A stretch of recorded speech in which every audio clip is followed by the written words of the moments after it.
നമസ്കാരം പ്രിയമുള്ളവരെ.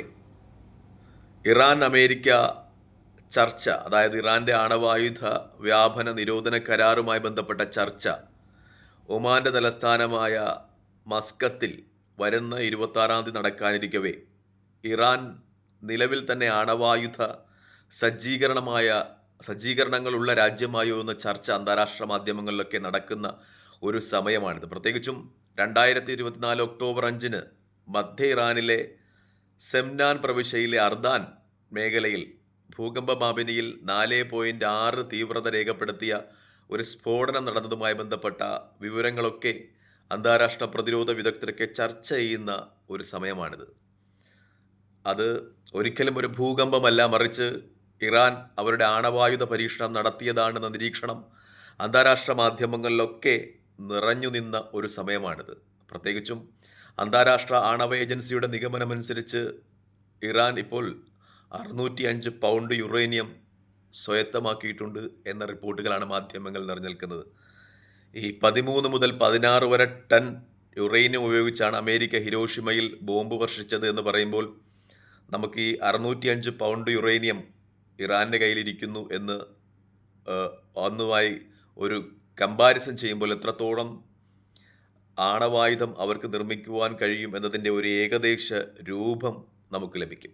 ഒപ്പം തന്നെ കഴിഞ്ഞ ദിവസങ്ങളിൽ അന്താരാഷ്ട്ര ആണവ ഏജൻസിയുടെ തലവൻ റാഫേൽ ഗ്രേസിയുടെ പ്രസ്താവന വന്നിരുന്നതാണ്, ഇറാൻ അവരുടെ ആണവായുധ സജ്ജീകരണത്തിൻ്റെ പരമാവധി പൂർണ്ണതയിലെത്തി. ഏകദേശം നൊടിയിട കൊണ്ട് മാത്രം അവർക്ക് അവരുടെ ആണവായുധം സജ്ജീകരിക്കുവാൻ കഴിയും എന്ന രീതിയിൽ റാഫേൽ റോസിയുടെ പ്രസ്താവനയും വന്നു. അപ്പോൾ ഈ പ്രസ്താവനകളൊക്കെ ചേർത്ത് വായിക്കുമ്പോൾ, സംഭവഗതികളൊക്കെ ചേർത്തെടുക്കുമ്പോൾ ഇറാൻ സമ്പൂർണ്ണ ആണവായുധ രാജ്യമായി എന്ന രീതിയിൽ തന്നെയാണ് റിപ്പോർട്ടുകൾ പുറത്തു വരുന്നത്.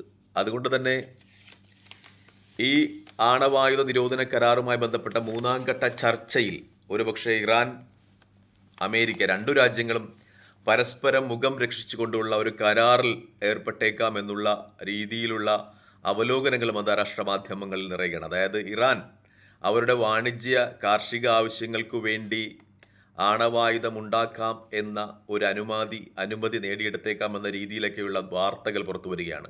അമേരിക്കയും എങ്ങനെയെങ്കിലും ഈ പ്രശ്നമൊന്ന് രമ്യമായി പര്യവസാനിപ്പിക്കണം എന്ന രീതിയിലാണ് അമേരിക്കയുടെ നിലപാടുകൾ എന്ന് സൂചിപ്പിക്കുന്നത്. കാരണം അമേരിക്കയിൽ കടുത്ത പ്രതിഷേധങ്ങൾ കടന്നു വരികയാണ്. ഇറാനും സാമ്പത്തികമായി പ്രശ്നങ്ങളെ നേരിടുകയാണ്. പ്രത്യേകിച്ചും പതിറ്റാണ്ടുകൾ നീണ്ടുന്ന അമേരിക്കയുടെയും യൂറോപ്യൻ യൂണിയൻ രാജ്യങ്ങളുടെയും ഒക്കെ ഉപരോധം. അപ്പോൾ ഇതിനെല്ലാം ഒരു രമ്യമായ ഒരു പരിഹാരം ഒരുപക്ഷെ 3-ാം ഘട്ട ചർച്ചയിൽ, ഒമാനിൽ നടക്കുന്ന 3-ാം ഘട്ട ചർച്ചയിൽ ഉണ്ടായേക്കാം എന്ന ഒരു സ്ഥിതിയാണുള്ളത്. അതായത് ഇറാൻ ഒരുപക്ഷെ അവർ കാർഷിക വാണിജ്യ ആവശ്യങ്ങൾക്ക് വേണ്ടി ആണവായുധം സജ്ജീകരിച്ചേക്കാം എന്ന ഒരു ധാരണയ്ക്ക് സമ്മതിക്കും. മറ്റൊന്നുകൂടി ഇറാൻ നിരാകരിക്കാനുള്ള സാധ്യതകൾ കാണുന്നു. അതായത് ഈ സമ്പുഷ്ടീകരിച്ച യുറേനിയം അത് മൂന്നാമതൊരു രാജ്യത്തിന് കൈമാറണമെന്ന നിർദ്ദേശമൊക്കെ ഉയർന്നിരുന്നു. അത് ഇറാനെ സംബന്ധിച്ച് സ്വീകാര്യമാകില്ല എന്ന റിപ്പോർട്ടുകളും പുറത്തു വരുന്നുണ്ട്. അതായത് ഈ സമ്പൂർണ്ണ യുറേനിയം അത് സമ്പുഷ്ടീകരിച്ചത് വേറെ ഏതെങ്കിലും മൂന്നാമതൊരു രാജ്യത്തിന് കൈമാറി ഇറാൻ ഒരു കരാറിന് മുതിരില്ല എന്ന രീതിയിലുള്ള സാധ്യതകളൊക്കെ ചർച്ച ചെയ്യപ്പെടുകയാണ്. ഇതിന് ഏറ്റവും പ്രധാനപ്പെട്ട ഘടകമായി നമ്മൾ ചേർത്ത് വെക്കേണ്ടത് ഇറാന്റെ വിദേശകാര്യമന്ത്രി അബ്ബാസ് അറാഖ്ചിയുടെ പ്രസ്താവന ഉണ്ടായിരുന്നു. ഇറാന്റെ ആണവ രാജ്യം എന്ന് പറയുന്നത് വെറും സാങ്കേതികതയിലല്ല, മറിച്ച് ഇറാന്റെ ആണവ ശാസ്ത്രജ്ഞരുടെ മനസ്സിലാണെന്ന്. ഇത് തന്നെ നമുക്ക് ക്രോഡീകരിച്ചാൽ കിട്ടുന്ന ഒരു വിവരം എന്ന് പറയുന്നത് ഇറാനെ സംബന്ധിച്ച് ഇങ്ങനെ ഒരു ആണവായുധ കരാറിൽ ഏർപ്പെട്ടാൽ ഉണ്ടാകുന്ന ലാഭങ്ങൾ ഒരുപാടാണ്. ഒരുപക്ഷെ അവരുടെ മേലിലുണ്ടായിരുന്ന ഉപരോധങ്ങൾ നീക്കപ്പെടാം. മാത്രമല്ല, ഏതവസരത്തിലും അവർക്ക് ആവശ്യമാണെങ്കിൽ നേരത്തെ അമേരിക്ക കരാറിൽ നിന്ന് പിന്മാറിയതുപോലെയോ അല്ലെങ്കിൽ ഇസ്രായേൽ ഇറാനെ ആക്രമിച്ചാലോ ഒക്കെ അവർക്ക് ആവശ്യമായ അളവിൽ ഞൊടിയിട കൊണ്ട് യുറേനിയം അവർക്ക് സമ്പുഷ്ടീകരിച്ചെടുക്കുവാൻ കഴിയും. കാരണം അതിൻ്റെ എല്ലാ ഐഡിയകളും ഇറാനിലെ ശാസ്ത്രകാരന്മാരുടെ കയ്യിലുണ്ട്, അവരുടെ മനസ്സിലുണ്ട് എന്ന് തന്നെയാണ് അബ്ബാസ് അറാഖ്ചിയുടെ വാക്കുകളിൽ നിന്ന് വ്യക്തമാകുന്നത്. അതുകൊണ്ട് ഇറാൻ ഒരു ആണവായുധ കരാറിൽ ഏർപ്പെട്ടാലും ആ രാജ്യത്തിന് നഷ്ടപ്പെടുവാനൊന്നുമില്ല, നേട്ടങ്ങൾ മാത്രമേ ഉണ്ടാകൂ എന്ന് തന്നെയാണ് അന്താരാഷ്ട്ര പ്രതിരോധ വിദഗ്ധരുടെ ഒക്കെ നിലപാട്. കാരണം ഏത് നിമിഷവും അവർക്ക് അവരുടെ കയ്യിലുള്ള ടെക്നോളജി ഉപയോഗിച്ച് ആണവായുധം സജ്ജീകരിക്കുവാൻ കഴിയും എന്ന വാർത്തകൾ തന്നെയാണ് അന്താരാഷ്ട്ര മാധ്യമങ്ങളൊക്കെ ചർച്ച ചെയ്യുന്നത്. പ്രത്യേകിച്ചും ഇസ്രായേലിനെ സംബന്ധിച്ച് ഇതൊട്ടും ആശ്വാസകരമല്ല. കാരണം ഇറാൻ ആണവായുധ രാജ്യമാകുന്നത് ഇസ്രായേലിനെ സംബന്ധിച്ച് ആ പ്രദേശത്ത് അവരുടെ നിലനിൽപ്പിനെ തന്നെ ചോദ്യം ചെയ്യുമെന്ന കാര്യത്തിൽ ഒട്ടും സംശയമില്ല. അതുകൊണ്ട് എങ്ങനെയും അമേരിക്കയെ പ്രകോപിച്ച് ഇറാനെ ആക്രമിക്കുക എന്ന തന്ത്രമാണ് ഇസ്രായേൽ പയറ്റുന്നത്. പക്ഷേ ഇസ്രായേലിന്റെ ജൂത സയനിസ്റ്റ് ലോബിക്ക് അടിപ്പെടരുത് എന്ന ഒരു വലിയ സമീപനം അല്ലെങ്കിൽ വലിയ ഒരു ചർച്ച അമേരിക്കക്കകത്ത് തന്നെ അവിടുത്തെ പ്രതിപക്ഷ പ്രസ്ഥാനങ്ങളൊക്കെ നടത്തുന്ന സമയത്ത് അമേരിക്ക ഇപ്പോൾ ഇസ്രായേലിന്റെ പ്രകോപനങ്ങളിൽപ്പെട്ട് ഇറാനെ ആക്രമിക്കില്ല എന്ന് തന്നെയാണ് വിലയിരുത്തലുകളൊക്കെ വരുന്നത്. ഇറാനും ഒപ്പം അമേരിക്കയും മുഖം രക്ഷിച്ചുകൊണ്ടുള്ള ഒരു കരാറിൽ ചെന്നെത്തുവാനുള്ള സാധ്യതകൾ തന്നെയാണ് അന്താരാഷ്ട്ര മാധ്യമങ്ങളൊക്കെ ചർച്ച ചെയ്യുന്നത്. പക്ഷേ ഒരുപക്ഷെ ഇസ്രായേൽ അവർ